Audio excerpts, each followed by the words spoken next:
And I don't think it's dramatically different to support the West than it is to support BRICS. Well, let me.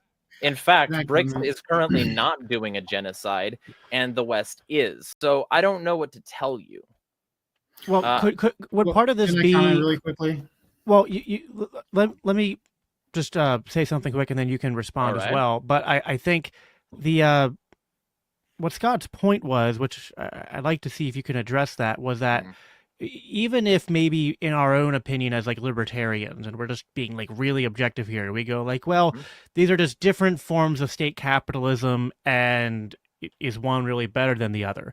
Okay, but if the public perception is that America is more capitalistic and maybe more liberty leaning, would it not be advantageous for Javier to for his long-term goals and ambitions to be playing into the what his supporters think about such things? I mean, again, this is where I'm concerned. Although Javier Milei, identifies as an anarcho-capitalist, and maybe there's a significant part of his supporters who might identify that way as well. Let's just be honest, it can't be that much different there than it is here, where a lot of people, if they've heard of libertarianism, they don't understand it very well. They don't have a complete understanding of free market economics. And so you're fighting an uphill battle, I feel like. So, I mean, don't get me wrong. Certainly, American imperialism has a lot of blood on its hands, both past and present, and I'm sympathetic to the idea that sometimes these BRICS powers and Russia are sometimes not innocent, but they can be held up as demons in comparison to America being presented as angels, and I don't agree with that. But is it Javier's job to sort of weigh in on that, or is his job to, how can I harness these things to promote freeing the economy of my own country, which was, and fighting an uphill battle because he took over kind of a crapshoot. So here's the first thing. He's talked. You're doing a good job, Jeremy. It's a good conversation, my friend. Yeah, well, he's getting along with the BRICS countries. He's getting along with Brazil. He's getting along with China. In fact, they didn't think they were going to renew their currency swap with China, but they did because of Milei had extended an olive branch and has gone along with them. They're trading wheat for the first time to China. They're even Russia. You can still travel. Russians can still travel to Argentina. Okay, try to do that to the United States. They still can. They still are trading with Russia. So here's Milei's policy on all this. He doesn't believe that he should be able to.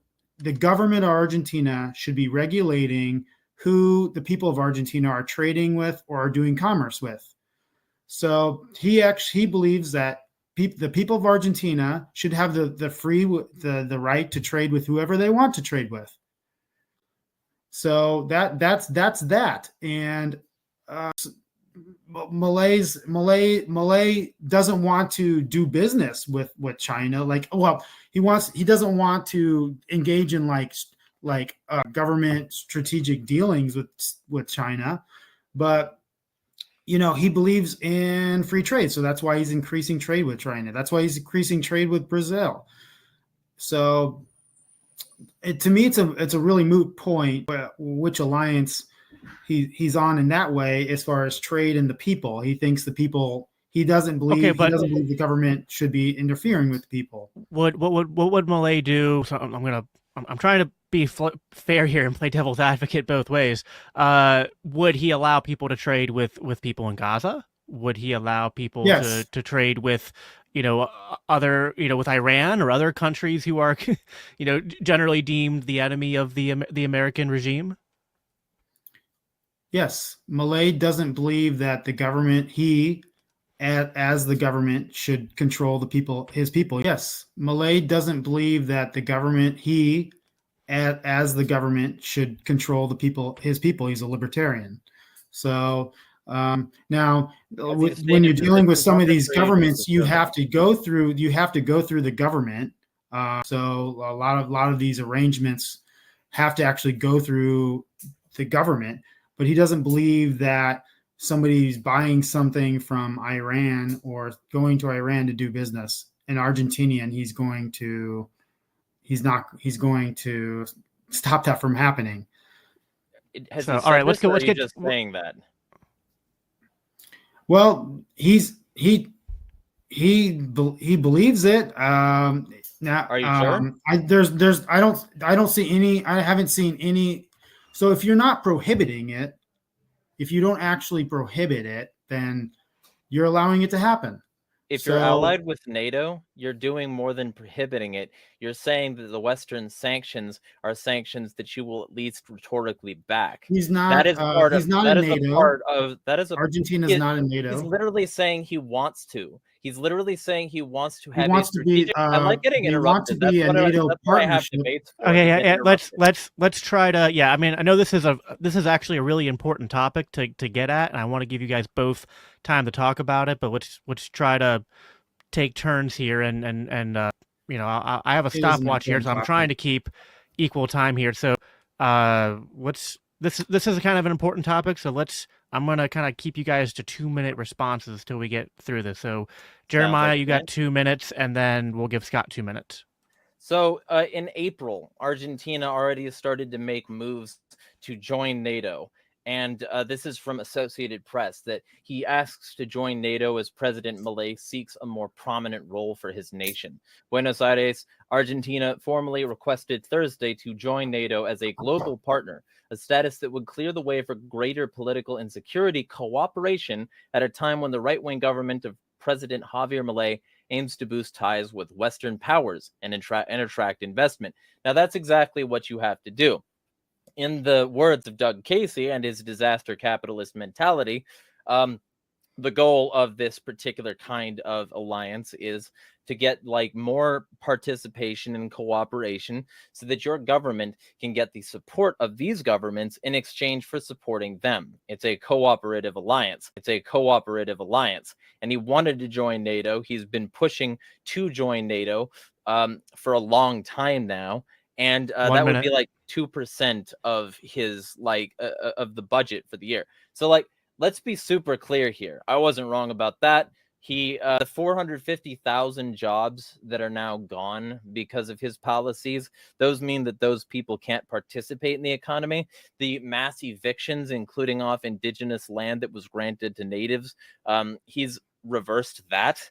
And a gradual sort of adoption of this neoliberal shock doctrine and an adoption of the same sort of policies that Pinochet had in effect is what we're seeing again.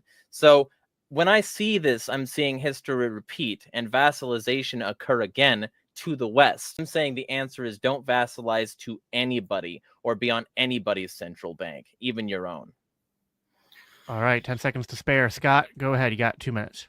So NATO global partnership do not have to pay 2% of your GDP. That's NATO membership do.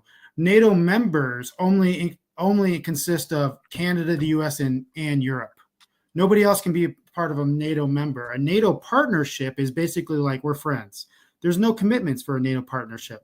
Basically, it's like we know in this side of the world, these people are not our enemies. You know who's a NATO partner?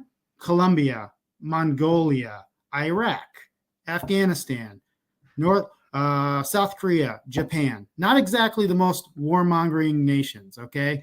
There's no commitments to a NATO partnership. And by the way, they probably won't even get into the partnership. That's what most people don't believe Argentina will even get into the partnership. So by the way, I can't remember what else you said, but I'm a capitalist. I think you should, if you don't pay your rent, you should be evicted. That's a good thing. That's a good thing. I'm sorry, I'm a capitalist. I think you should be evicted if you don't pay your rent.